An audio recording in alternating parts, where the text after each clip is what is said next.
जो नवरात्रि में साधना करेगा, उपासना करेगा, उसके भीतर 10वें दिन राम अपने आप जाग जाएंगे। क्यों?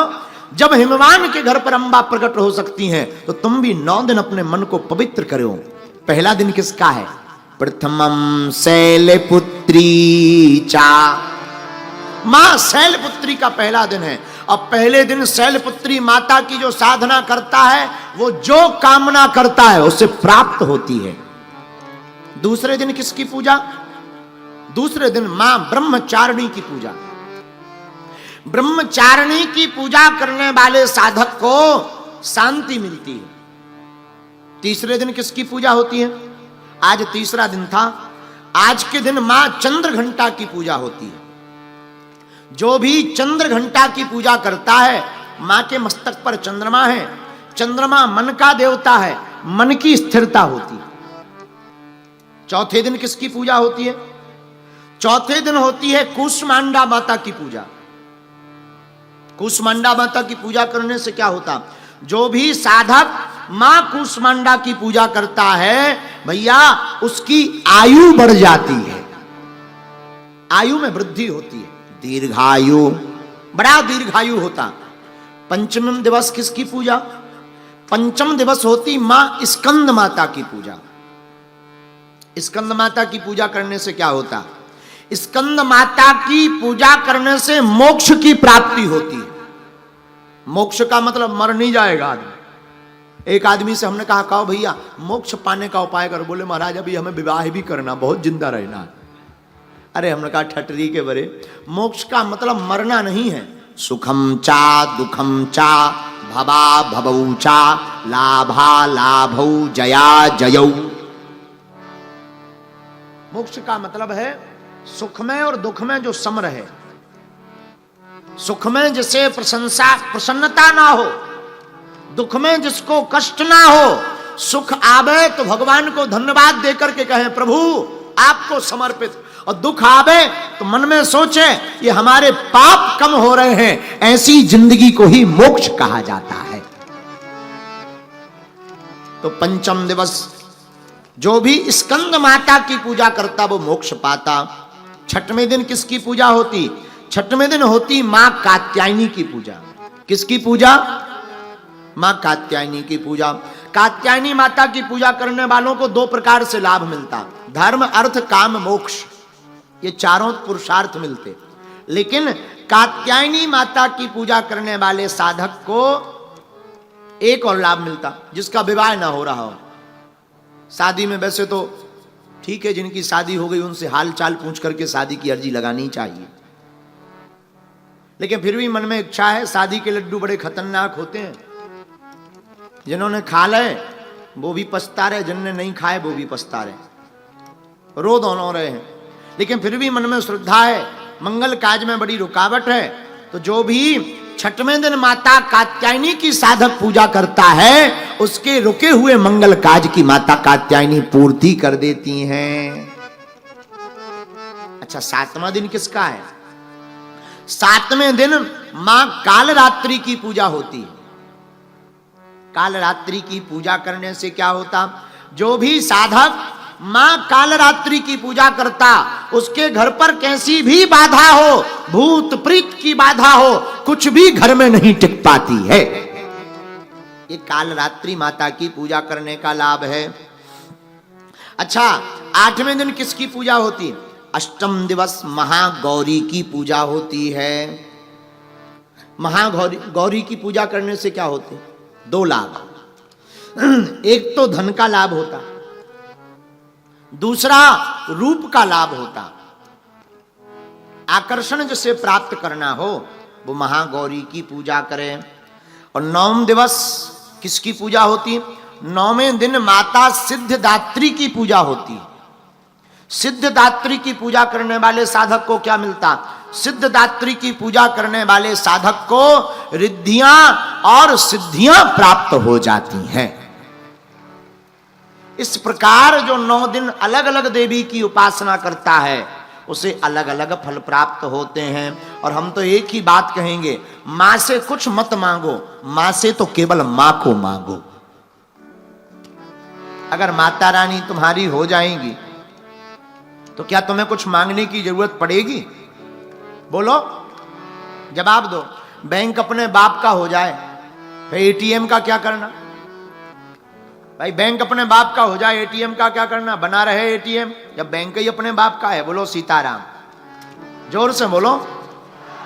लेकिन हम लोग इतने खतरनाक लोग हैं, हम लोग पूजा तो करते और आरती गाते, नहीं चाहिए धन और दौलत, ना चांदी ना सोना, माँ हम तो मांगे तेरे मन में एक छोटा सा कोना। और बाद में जैसे ही निकलने लगते तो प्रणाम करते हुए कहते, हे माता रानी मकान और बन जावे। महाराज जी एक आरती है, सब लोग गाते हैं, बड़े भाव से गाते, भगवान के मंदिर में जाकर के गाते हैं। तन मन धन जो कुछ है स्वामी सब कुछ है तेरा, प्रभु जी सब कुछ है तेरा, तेरा तुझको अर्पण क्या लागे मेरा। ओम जय।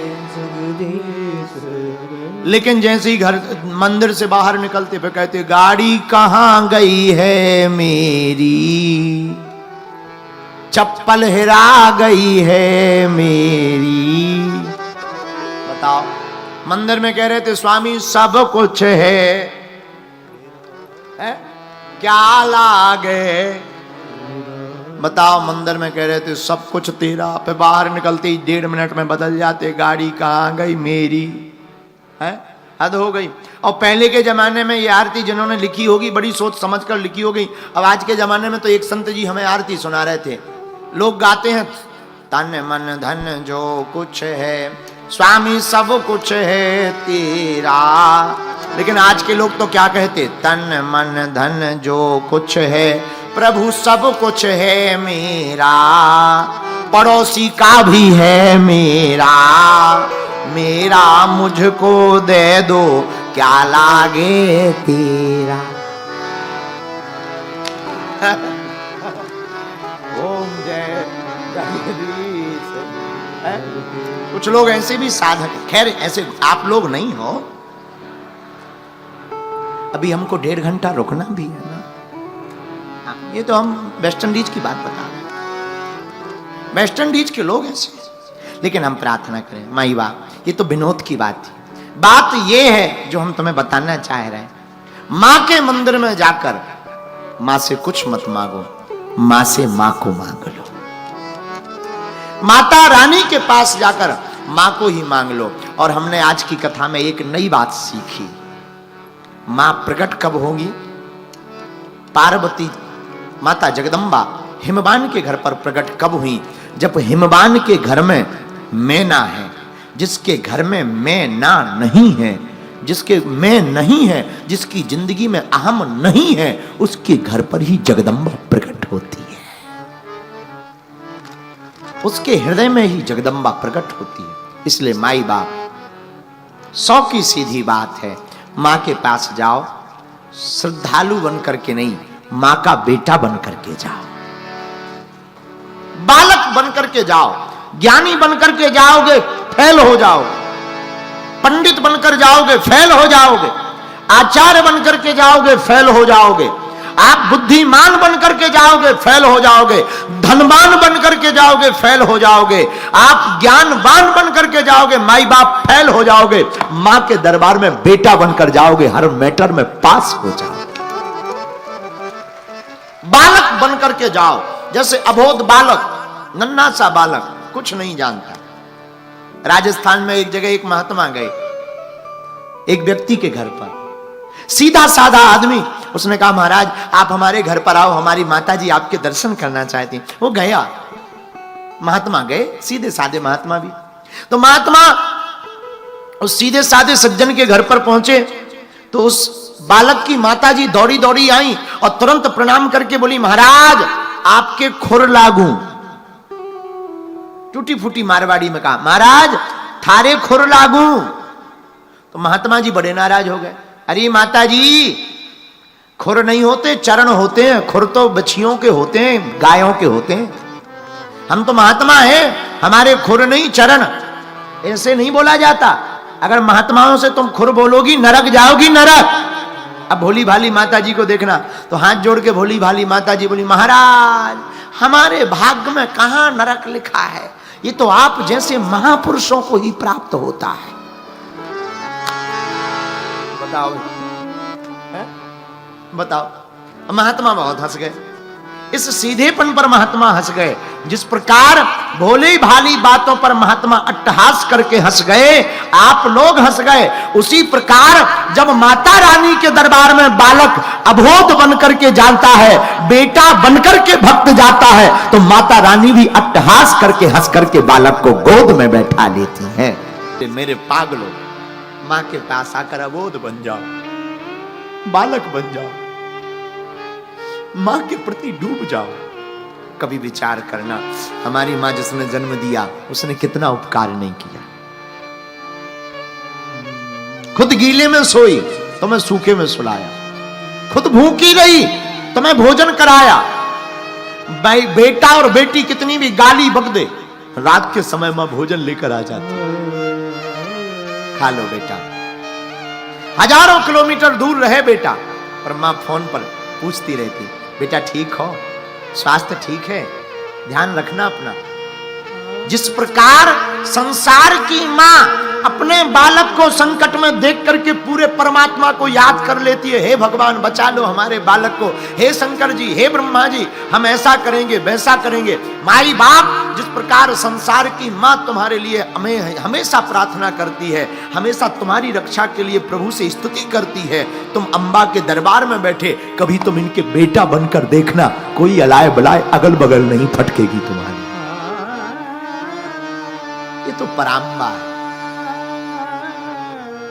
ये तो जगदम्बा है, ये तो जगत जननी है, ये तो त्रिभुवनेश्वरी है, ये तो सबकी मां है, विश्व को रचने वाली मां है। इसलिए इनका नाम अम्बा है। क्या नाम है? अम्बा।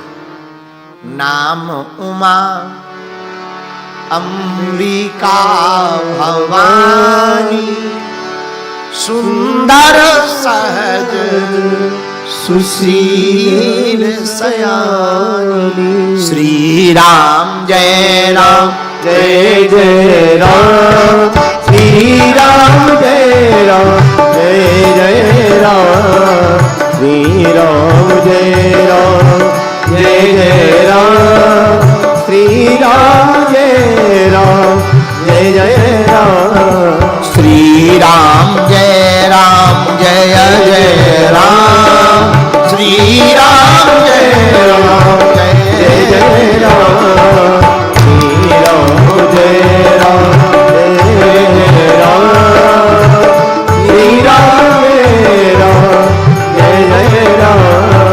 देवी पूजे पद कमल तुम्हारे, सुर नर मुनि सब होई सुखारे।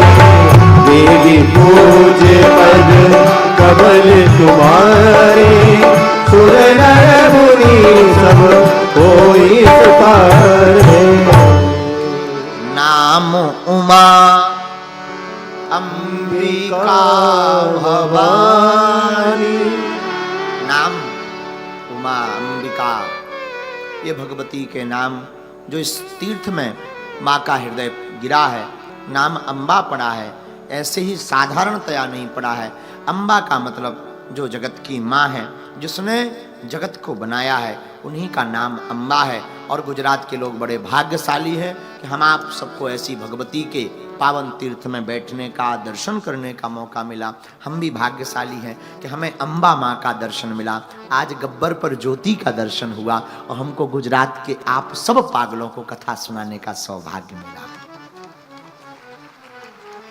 और इस कथा के मुख्य यजमान श्री प्रवीण कोटक जी, जो बड़े ही संतों के चहेते हैं, माँ अम्बा के प्रति उनकी अटूट निष्ठा है उन्होंने।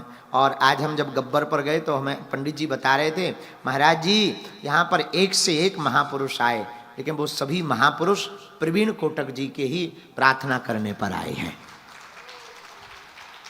ये बड़ी अद्भुत बात है कि ऐसे संतों के लाडले श्री प्रवीण कोटक जी इस कथा के निमित्त यजमान बने। समय जरूर विचित्र था नवरात्रि का, लेकिन हमारे लिए बहुत सौभाग्यपूर्ण समय था कि हमारी नवरात्रि की शुरुआत गुजरात के माँ अंबाजी के इस पावन तीर्थ से शुरू हुई। फिर कभी समय मिलेगा तो हम राम कथा की चर्चा सुनाएंगे। देवी के माता के ऊपर तो जो भी टूटा फूटा बनता है हमने पढ़ा नहीं कभी, हम सच बता रहे, पहली बार हम अंबाजी के ऊपर बोल रहे हैं जीवन में, पहली बार। और बोल भी अंबाजी के कारण रहे हैं, अपने कारण नहीं बोले। अब पढ़े होते तो पढ़ के बताते, पढ़े नहीं है। बोल माई अंबे, बोल माई अंबे, बोल माई अंबे, बोल माई अंबे। तो वो तो अंबाजी हमसे बुलवा रही, हम निमित्त मात्र बन करके बोल रहे हैं। तो मैं लग रहा होगा महाराज जी बोल रहे हैं, महाराज जी नहीं बोल रहे। जैसे माइक पे जब तक कोई बोले ना माइक आवाज नहीं देता, देता है क्या भाई? तुम लोगों का देता हो तो बजरंगबली जाने। माइक में जब तक कोई कार्ड ना लगाओ, कोई हेलो बोले ना, तब तक नहीं बोलता हाँ जी या ना जी, हाँ जी या ना जी। उसी प्रकार हम भी नहीं बोलते जब तक कोई भीतर से आवाज ना लगाए। मां अंबा बोल रही, हमें तुम्हें लग रहा कि महाराज जी बोल रहे, हम दिखाई पड़ रहे, बोलने वाली अंबाजी थी। पर अंबाजी की लीला अपरंपार है और चमत्कार भी यहाँ के अपरंपार है। हमने प्रत्यक्ष अनुभव किया तो खूब माँ की कृपा हुई। एक बार पुनः इस कथा के यजमान श्री प्रवीण कोटक जी को खूब खूब साधुवाद कि आपकी अंबाजी के चरणों में ऐसी ही प्रीति बनी रहे। और दोबारा जब भी मौका मिलेगा फिर हम चर्चा सुनाएंगे आपके साथ। और फिर से कभी समय मिले परेशान करवे आवी तो मैं, चिंता मत करो। अब तो एक बात बोले, गुजरात हमारा ही प्रदेश है। हाँ, हम भी अब गुजराती हो गए। हम भी अब फोन से बात करते तो कहते तमें केम छो, तो वहां से फोन में जवाब मजा मां खूब सरस है।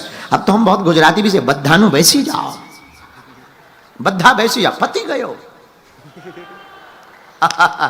लेकिन सच बताएं, गुजराती भाषा और गुजराती लोग बड़े प्यारे होते हैं, बड़े प्यारे, बड़े दिल वाले होते हैं। हाँ, सीटी बजा रहा हो न कटा, हाँ डांसा हो रहा है जो तू सीटी बजा रहा है, आगी के लगे। हाँ, कौन है, कौन बजाया हो? जरा हथवा उठाओ बाबू, जरा तुम्हारा हम श्री गणेश वाला शकल देख ले। कौन बजाया हो? खड़ा हो जा, जरा देख लें कि ये कौन महापुरुष है। बोलो श्री राम, जय राम।